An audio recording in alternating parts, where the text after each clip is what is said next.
Okay, so today's lecture, in the first half, we will start with this rule called report definition. So we will see what is report definition, and we will see some configurations first, just the theory part. Then we see a live example. Okay, and we will configure one report definition to see how things are. Okay, after that, uh, if time allows, we will go with the savable data page. Otherwise, we will skip it for now, or we will discuss the document first because it is having more priority. And by end of this week, I'm expecting we should be covering all the topics that we have covered so far from the document. Okay. After that, for today, the expectation is I'll be wrapping up this call by 10. Okay, then you will have 2 hours, 12 o'clock. So for now, I think case life cycle should have been already completed. So after that, in the groups, I will connect, like if let's suppose Vivek, Mukesh, and Vishal in the same group, then I will connect one by one with the group just to see what is the progress on individual basis, and if everyone has complete the expectation is everyone should be completed by the case life cycle, the design. Okay, whatever design they want to keep 4 case types, 2 case types, 3 case types. They want to keep multiple parallel processes, whatever you guys want to configure, but it should be done by 12 case life cycle at least. I'm not talking about UI processes, nothing, just the skeleton.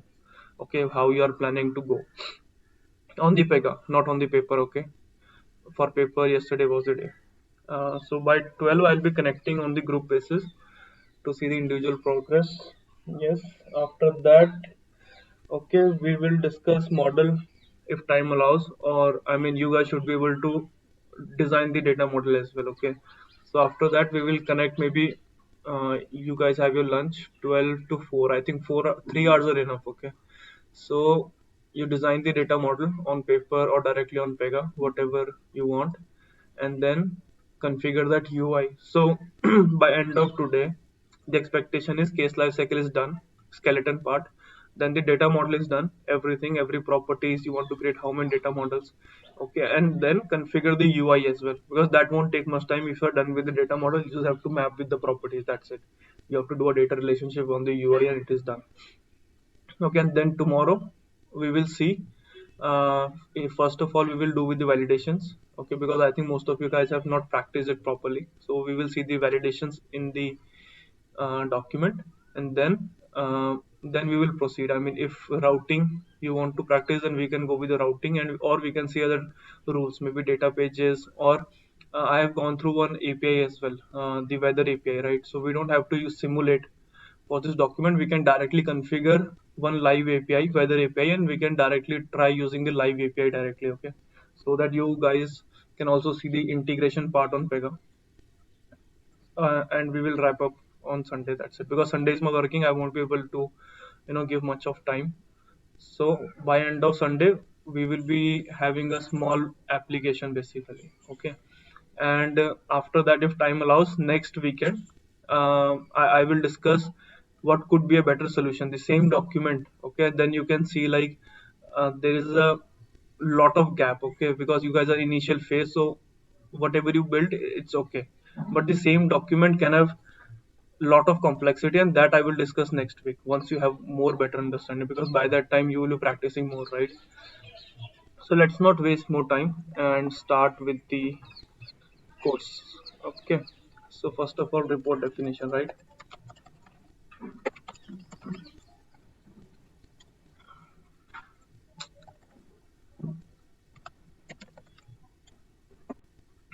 So if you open any topic, any pega community page or anything, okay, so what is a report definition? Let me try to rephrase in my words. Okay, report definition. So as the name suggests, okay, it has to do something with the reporting itself. Just a minute.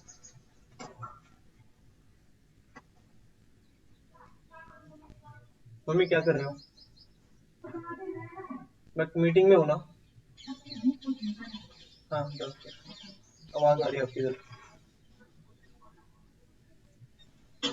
Okay, guys, so as report definition, what do we understand by report definition? The name itself is self-explanatory. It has to do something with the reporting.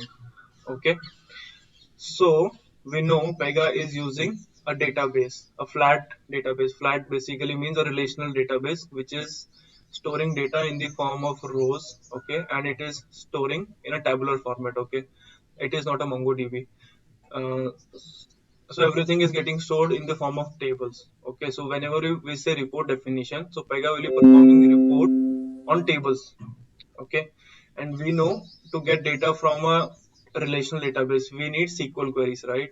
Even if it is any, it could be any IBM DB2, Oracle 11c, 12c, Postgres, MySQL, MariaDB, etc., etc. There are a lot many vendors, but whenever we query we need SQL. SQL is structured query language, okay. I think most of you, 90% of you must be knowing it. So we have a SQL, we have to fire a SQL command to get the data. So Pega also do the same thing, okay. If you configure report definition, you run it in the background, Pega will be firing or basically querying the database, okay, with a SQL command, and will be getting the data. Okay, so this is clear, right? Very similar to database, and in the database as well, we have options to source from report definition. So database, when you run the database, it will go to report definition. Again, it will fire a SQL command and it will load the data. Okay, so report definition is clear. In simple terms, to query a database, you will write or you will configure a report definition rule, and in the background, Pega will query the DB using a SQL command and get you the data. Okay, understood, right? Yes, sir. So we don't need to go here first.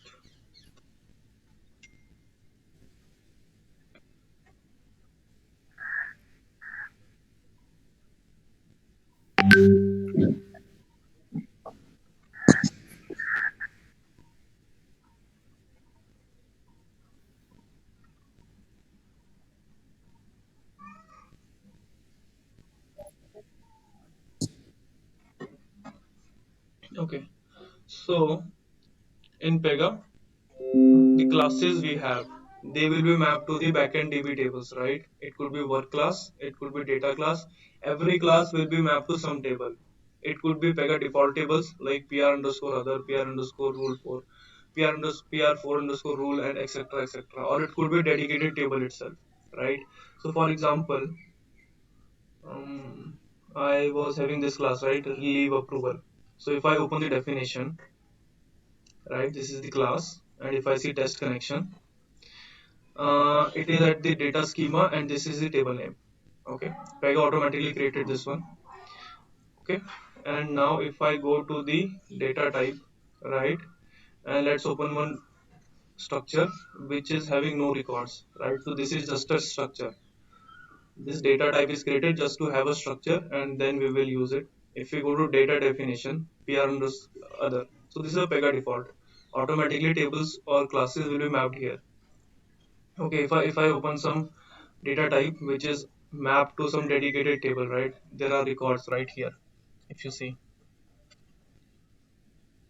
there are records, right? So if I go to setting and then I go to the database information, it is mapped to some table. So this is clear, right? I mean, we have discussed it 100 times before. Every class will be mapped to some backend DB table. Okay, it could be Pega default like this, this is Pega default. Okay, it could be a dedicated one. So this class is dedicated. This is a table, dedicated table. Okay. Now, whenever you configure this, I mean dedicated table, I mean this class is mapped to this table, right? Let's open this class in the App Explorer first. App Explorer. So Pega will automatically open here. Okay, data employee. Fine. Then you have to go to this report tab. Inside that there's a rule called report definition, and this is the report definition rule. Okay, so I have opened it. So this rule is also similar to data page. Here also in the action we have a run button. We can individually run this report and see like what it is fetching. So if I run it, so currently it is fetching me this data. Okay, and if I check this data storage, which one it is, employee, right? So if I see the records, currently there are three records. Take a total records are three. In the report also three is coming. Okay. Now let's see what are the configurations available. So today I won't be discussing everything, like I won't be discussing this data access. because that will be too much for today. I won't be discussing this one as well, and I won't be discussing this one as well. This is for future reference. So if you understand the SQL command, right? So it has like this: select column 1, comma column 2, comma column 3, okay, from table name, where column 1 equal to ABC, let's say ABC, and column 2 is greater than 22. So this could be a very simple select command, okay. So this would be syntax: select is static, this is a keyword, okay, in the query. This is also keyword. This would be the name of the table. This is also keyword. These are the column we want to get in the report, okay, and this is the condition on which it will be filtered, okay. So if there are three records, so structure will be something like column 1, comma column 2, comma column 3, okay, and where column 1 is ABC, right? So data will come up something like ABC. It could be anything, and then it should be greater than 22. It could be 23. ABC, it could be anything, maybe 55. So you get this, right? It is very basic, and I basically expect everyone know this already. I'm just rephrasing it so that no one misses it. If someone don't know, he also comes to know. It's clear, right, everyone? Yes, Yes, sir. sir. Yes, sir. Right. You, please. Thank you. Yes, thank you. So in the first tab, query tab, okay, these are the columns we want to get. Okay. So if this is the example, I have kept column 1, column 2, column 3. So they will come here. Okay. And inside this structure, properties will automatically come. So if I check out this, okay, or basically let's configure a new report itself. Okay. Let's create a scratch report. So this is already open, right? So here you can also do right click on the class itself, data employee, create. It will be under report, then report definition. Okay. But what else you can also do is directly click on this report definition, right click and create.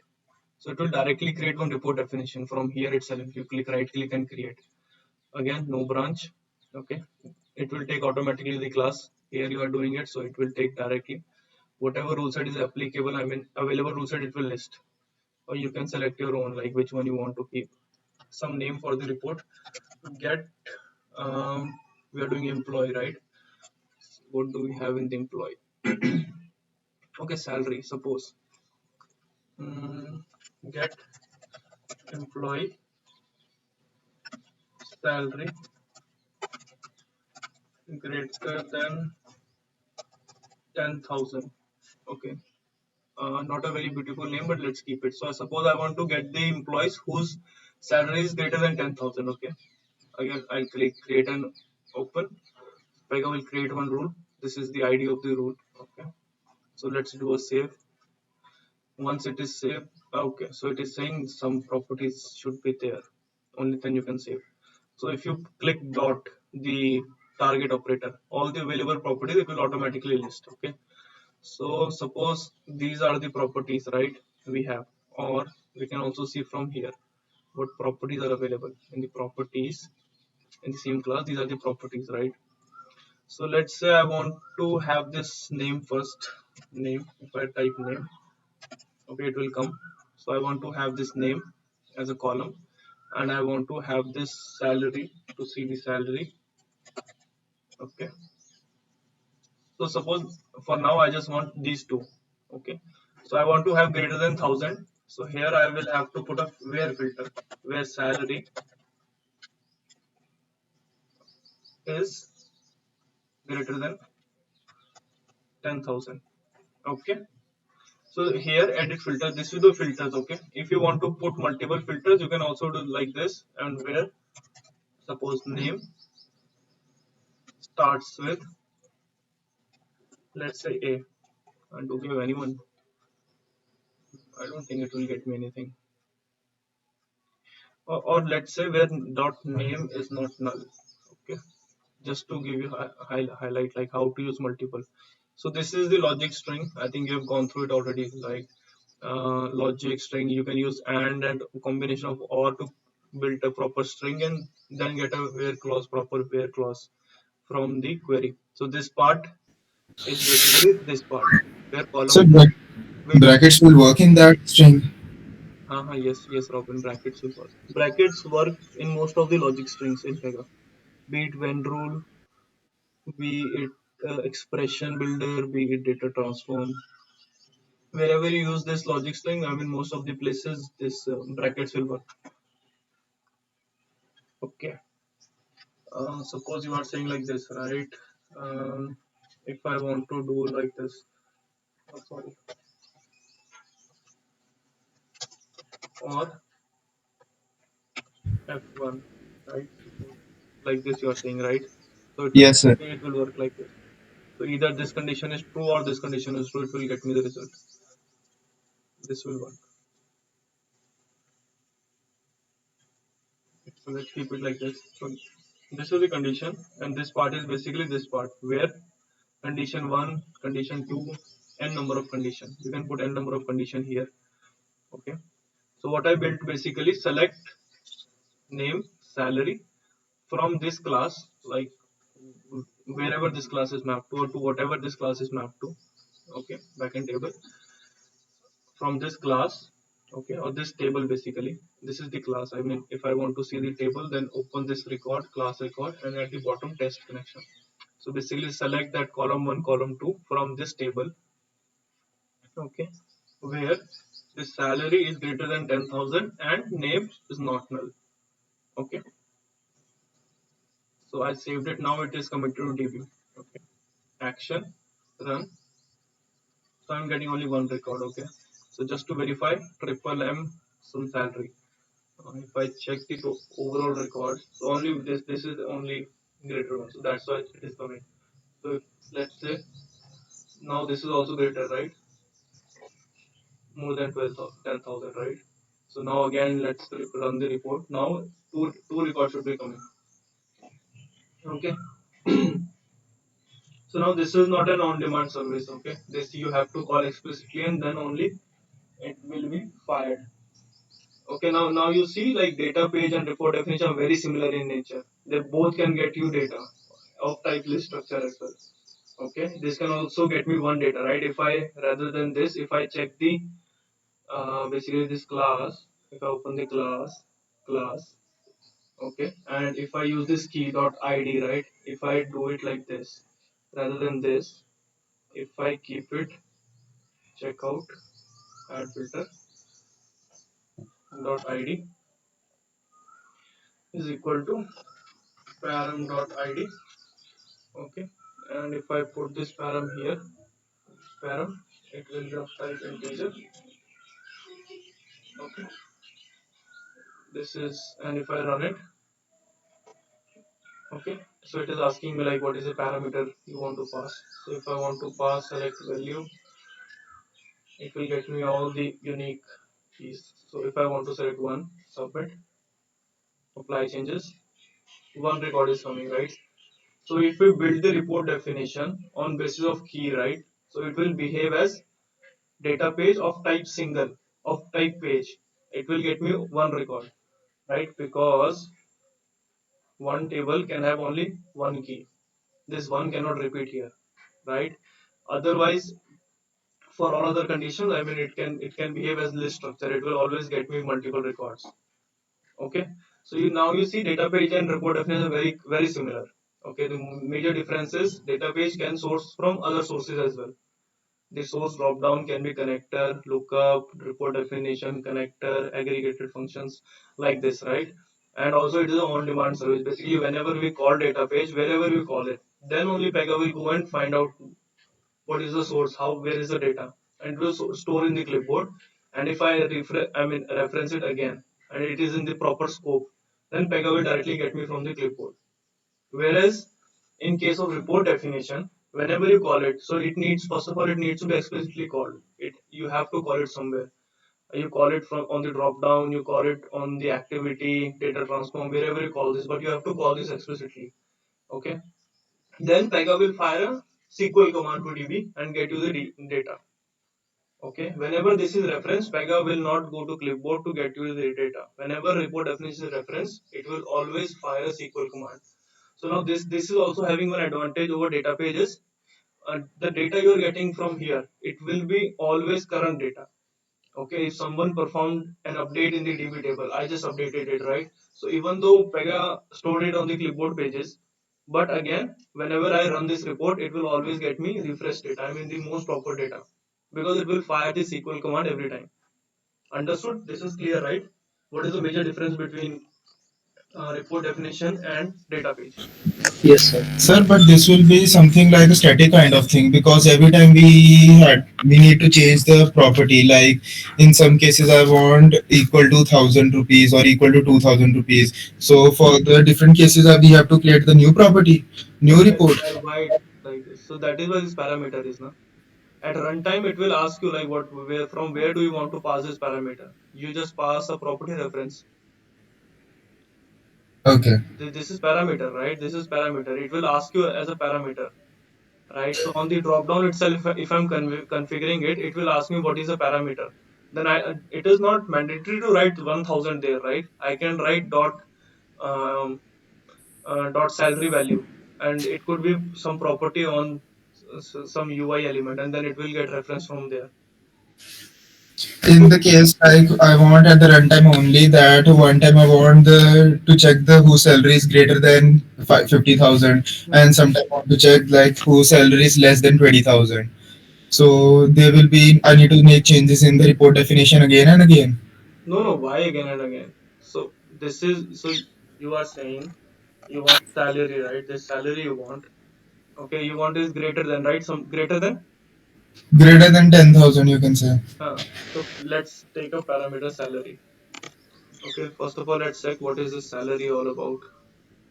So if I open the structure, if I check the salary, so salary is taking input as a decimal. Okay, so here also in the parameter, if I'm taking a parameter, okay, it is not mandatory to write salary here. It could you can write ABC 123 anything here.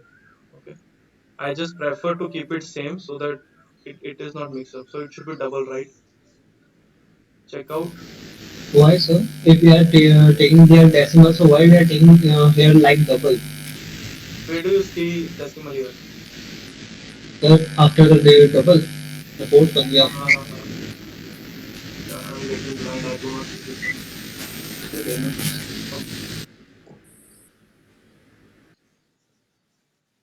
fine.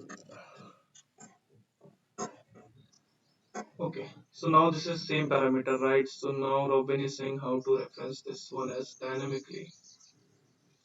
Okay, let's open any UI element. Or Y UI element. So this is my application, right? Leave approval. Let's open a data transform. No, not data transform. User interface, some section, right? Mhm. Let me create a case directly. Oh my god. Mm-hmm. Okay. So here we are already displaying this, right? Uh, uh, uh, uh.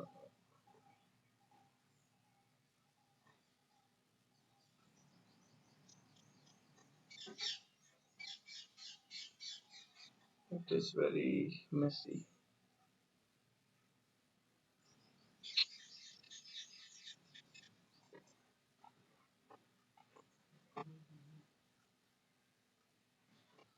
Okay. So at the top, I'm putting my dynamic layout. Let's call it report definition changes. What is this? Let's call it report definition. Okay. I am creating one property. Okay. I don't want this one. I want drop down. Let's say dot test report definition. Okay. And I want to store that says text. So now I have a property, right, where I can store data, basically a variable. As it is a drop down, so it will ask for like what is the source, how to get the list for the drop down. So as defined on the property, you already know. It means as defined on the property, as defined on this property. So if I open this property, this is the property. So if I configure local list here or any prompt list, any one of these, okay, so it will source the list from here. If I enter here 10 elements, 10 elements will come to the report. I mean to the UI dropdown, sorry, this dropdown. Okay, but now we are practicing report, so let's keep it report. Which class the report applies to? So I'll open my report. This is a report. This is class. So this is the report we configured, right? Let's test it once if it is working or not. Now it is working. If I don't pass any parameter, it is getting me everything. So if I pass some parameter, yeah, it is giving me, like if I want to pass this one, like, so it will get me something. Okay. So report is basically working. So coming back to the UI element, this is UI, right? Okay, drop down. I selected source list from report definition. Applies to means which class it is applying to. So open your report and just copy this class, because this report you want to use. Go to your UI element, paste it here. After that, when you put a drop down, I mean down arrow key, you will get all the reports available to this class. So this is our report, right? When you select this, it is asking for a salary, right? If you want to pass it like Robin asked, like, so you can put a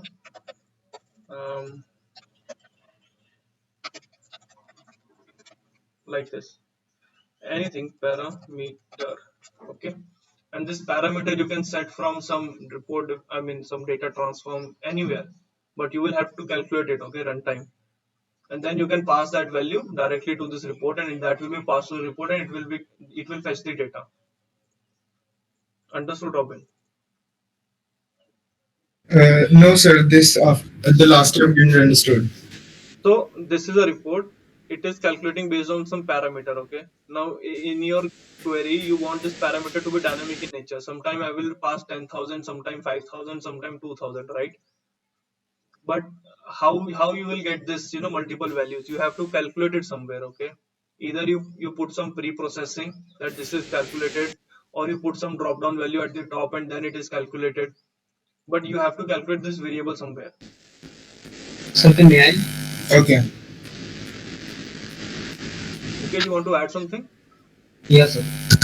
Basically, Robin, you can add a text field or something like, and you can reference that text field to that parameter like.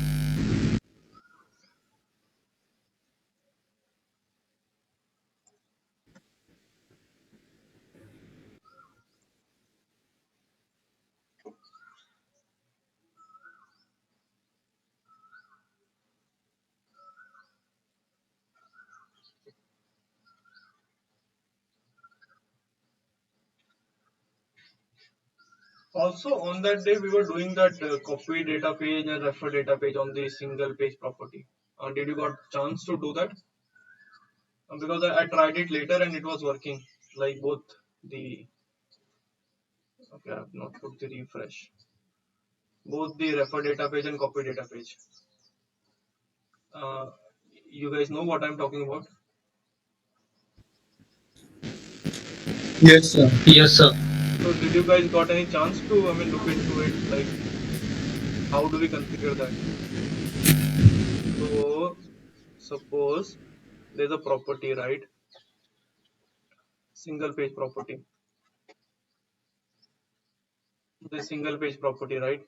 On work layer, sourcing from this model, so it will have access to all the properties of this model.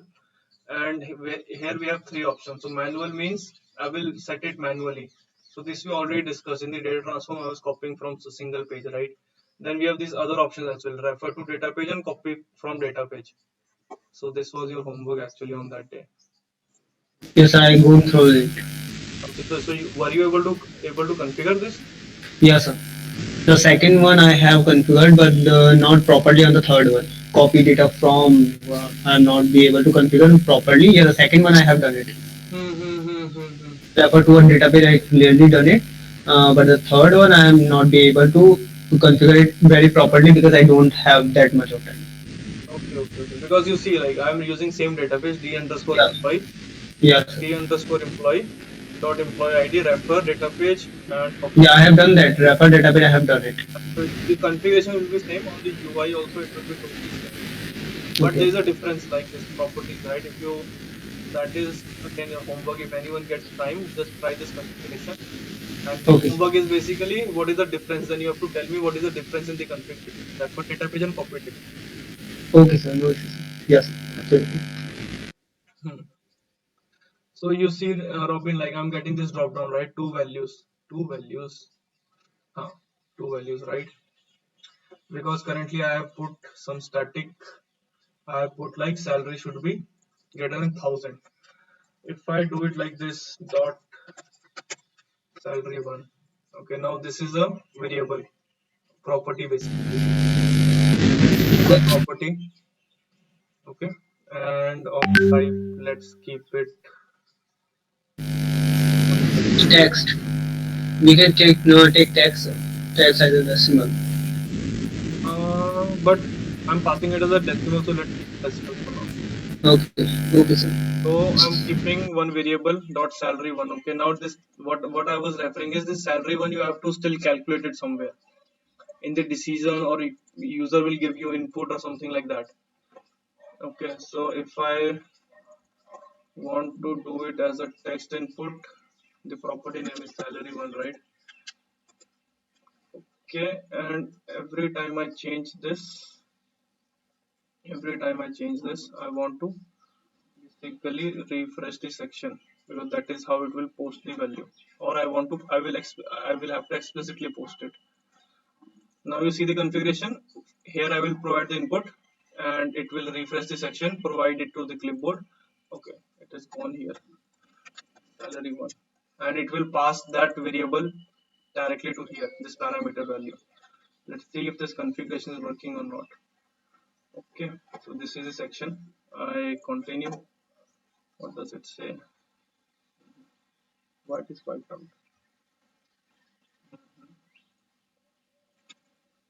Also, you have gone through the data transform, right? So what I want you to do, like this UI, you should be already having, right? So I've written something here, right? Something, pin code, something. Now I do this, you know, copy. So it is copying. So first of all, whenever you say it is same as the current address, so it should not be editable. Okay, first of all, because Yes, sir. it should be copied. So this you have to do, and also when he's saying no, it is not same. So it should not be same. So this data should be wiped out basically. So this you have to do very small exercise, but still an exercise. Okay, this is how it should be. If it is marked yes, it is same, it should be read only and copy everything from top. And if it's you say no, it is not same, then it should wipe out the data as well. This is something a bug. Anyhow, going back to the Robin's question, how to pass it. So if I pass Robin like 10,000 and I click out, okay, and if I put this, if I click out, Sir, I think you need to refresh there also because it show and drop down also. no, You are just see now it is having one value, right? right. So if I take it to 10,000, okay, click out, now it is having two values. So it is dynamic in nature, very dynamic. It is taking this input. Yeah, yeah, yeah. So if I Okay, do it okay. 12, so now three values because all these values are above. So Robin, I hope this clears your doubt, right? Yes, sir. Now you cannot make this thing also dynamic in nature, right?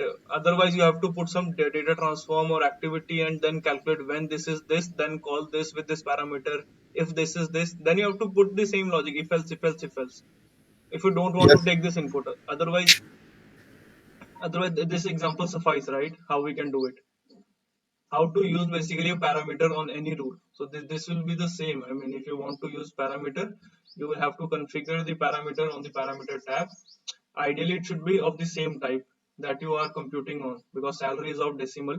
So everything I kept decimal, this also decimal, the property also decimal, right? So that you don't get any typecasting error. And then just this is the keyword, this you should be, I mean basically param dot thing. Okay, and then coming back to the UI, if you suppose configure this drop down, wherever you will reference a parametric thing, right? So this was having a parameter, so it will automatically prompt you please pass this parameter, and then you can pass it param dot thing as well, static thing as well, 10,000 directly you can write, or I reference a property, and here I have taken the property, and on change I'm doing a refresh. So whenever you do a refresh thing, so Pega will automatically post. Okay, and if you don't want to do this refresh, you have to post it then. Then these are, I mean, couple of things. Then by that you can send this data to the clipboard or the backend. So everyone, it is clear how to pass a parameter, what is the report definition. Yeah, sir. Yes, Yeah. sir. Clear, right? Okay. Okay, I think it is already 10. Not going as per the schedule. Anyhow, if it is clear, then I mean this is a good thing. Also, just I want to add, I have not covered this report. So this, whenever you fire SQL command, SQL will not be select star from this table where this thing. SQL will be very much complex. Okay, select star from this on table this, where this table dot this is equal to table two dot this inserted queries as well, where this again where equal to select star from other table column this equal to this. So these are nested queries basically, and complex queries or multiple joins. Okay. So Pega report, this report definition rule can do any sort of any level of complex. I mean, you can say 90 to 95% of complex queries that you can directly write in SQL query. Pega will write it. Okay, for you. Okay, and just one more thing. Whenever you want to debug it, right? So this is also a very important thing. Whenever you want to debug things, how to debug, right? So tracer is your friend, as I already told you. Okay. So in the settings, let's see if you have anything. So if I control F, if I do report, UI is called report. No, right? So there is nothing called a report definition rule actually. Okay. So there is nothing called report definition rule. Okay, but I know that the report definition rule again will fire a basically DB query. Okay. So I have to enable this one to trace the DB query that is getting fired in the backend. Okay. So let's see. So some rule will also give you direct trace. So if you do it here on the data pages, you will get a trace option here. So what it will enable tracing for that particular rule. So that helps in the tracing. But for some rules, you will not get specific tracer, right? So in that particular scenario, you have to trace it from the bottom. Here you have to click and then a tracer will be launched. This thing. Now this thing will be calculating everything. I mean tracing everything. Okay. So let's go to our UI. This is the UI, right? So I have put it like where it is. This one. This one. So I have put it like whenever I change this value. So again I'm making 10,000. Two records will come here, right? I tab out. Okay, tab out. Okay, so tracer is doing something. That is why it is slow. So see, it is calculating like what should be the thing. And if I come back, still not done.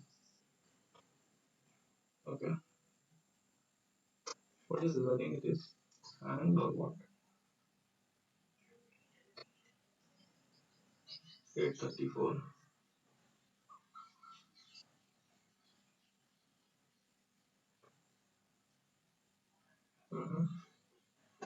Somehow it hanged my system.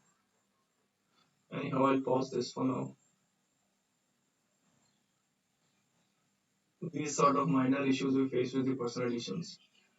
Or maybe my system is not having proper RAM, only 8 GB RAM, that could be another reason. So whenever you face this slowness in the application, this is because of the tracer. Because it is tracing so many events in the background that it basically slows down the whole application. So you see now we have two rules, right? Basically it returned two rows. It fired a SQL command in the DB where column 1, column 2 from table where salary is greater than this thing, and it got two results, and that is what it is showing in the drop down. Dot name, no, dot name field. So if I come down, okay, so these blue marks, this light blue, sky blue. So these are basically SQL commands that Pega fired. Okay, now what I have to do basically, I have to search for my rule if possible. Just copy this name and try to find the events in the tracer. Control F, Control V.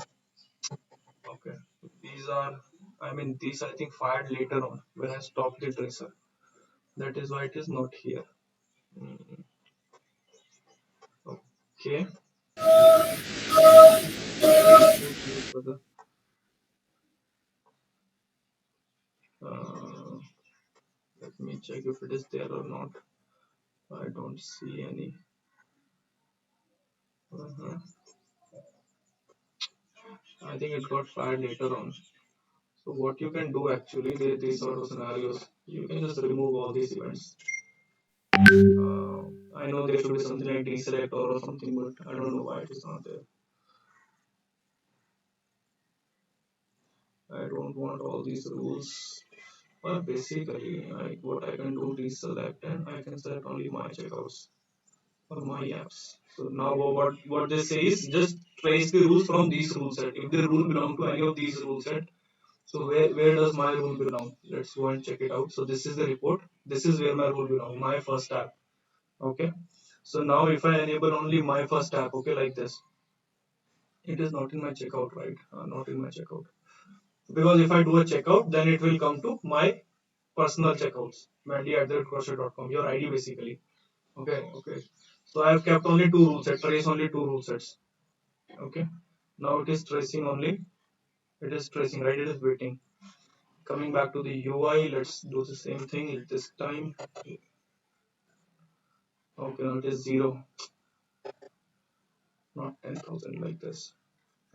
Only one record, right? Let's go back here. Oh, I paused it, sorry. Two records, right? Now it is tracing something. Is it done? Yes, it is done.